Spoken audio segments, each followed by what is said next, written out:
The Halloween party that changed everything. MF35 I found out my partner was cheating on me at a Halloween party. Not just with anyone, but with my best friend.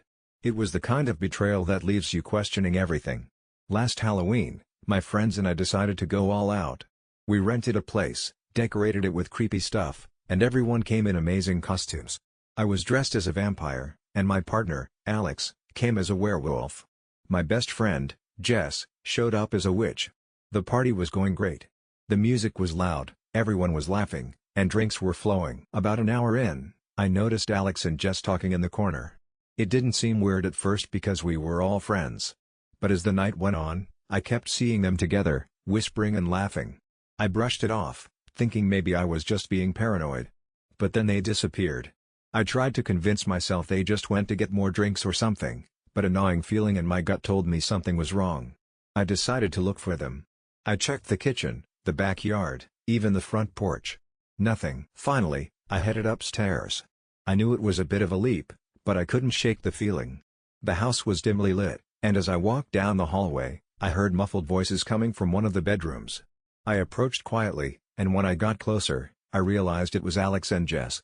My heart pounded in my chest as I reached for the doorknob, turning it slowly. When I opened the door, my worst fears were confirmed.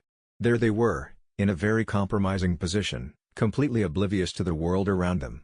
I just stood there, frozen. It felt like the air had been sucked out of the room. Jess noticed me first, her eyes widening in shock. She pushed Alex away, but the damage was done. They both stared at me, speechless. I didn't yell or scream. I just turned around and walked out, feeling like a part of me had been ripped away. I left the party without saying a word to anyone. I drove home in a daze, trying to process what I had just seen. My phone buzzed with texts and calls from both of them, but I ignored it. The next day, they both tried to apologize, saying it was a mistake and that they were drunk. But I couldn't bring myself to forgive them. The betrayal was too deep, especially from two people I trusted the most. It's been a year since that night, and I've moved on, but it still stings when I think about it. I learned a lot about trust and the importance of surrounding myself with people who genuinely care about me. It was a painful lesson, but one I won't forget. After that initial shock, the real struggle began. The days that followed were a blur. I felt like I was living in a nightmare, constantly replaying the scene in my head. Every time I closed my eyes, I saw them together. I stopped going out, stopped talking to people. I just wanted to be alone.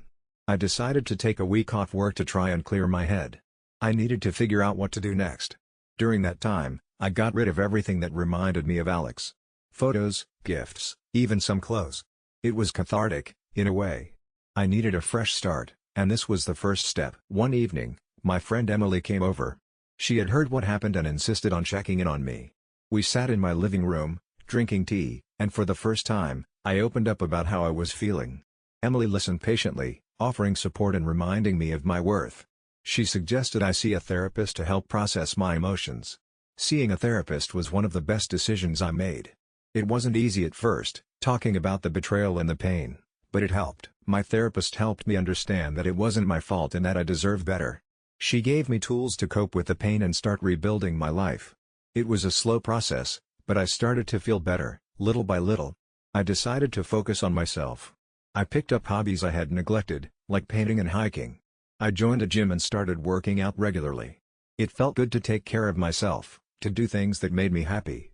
I also reconnected with old friends, people I had lost touch with over the years. They welcomed me back with open arms, and their support meant the world to me.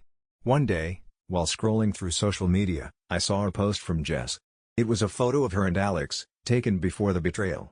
My heart ached, but I knew I couldn't let it consume me. I blocked both of them and decided to take a break from social media. I needed to focus on the present, not the past. Months went by, and I began to feel like myself again. I realized that I had grown a lot from the experience. I was more resilient, more self-aware, and more careful about who I let into my life. I even started dating again, taking things slow, and making sure I was with someone who respected and valued me. One day, I ran into Jess at a coffee shop. It was awkward, to say the least. We exchanged pleasantries, but it was clear that things would never be the same. She apologized again, and I told her that I had moved on. It wasn't easy, but I felt a sense of closure. I knew I had done the right thing by cutting toxic people out of my life. Looking back, That Halloween party was a turning point in my life.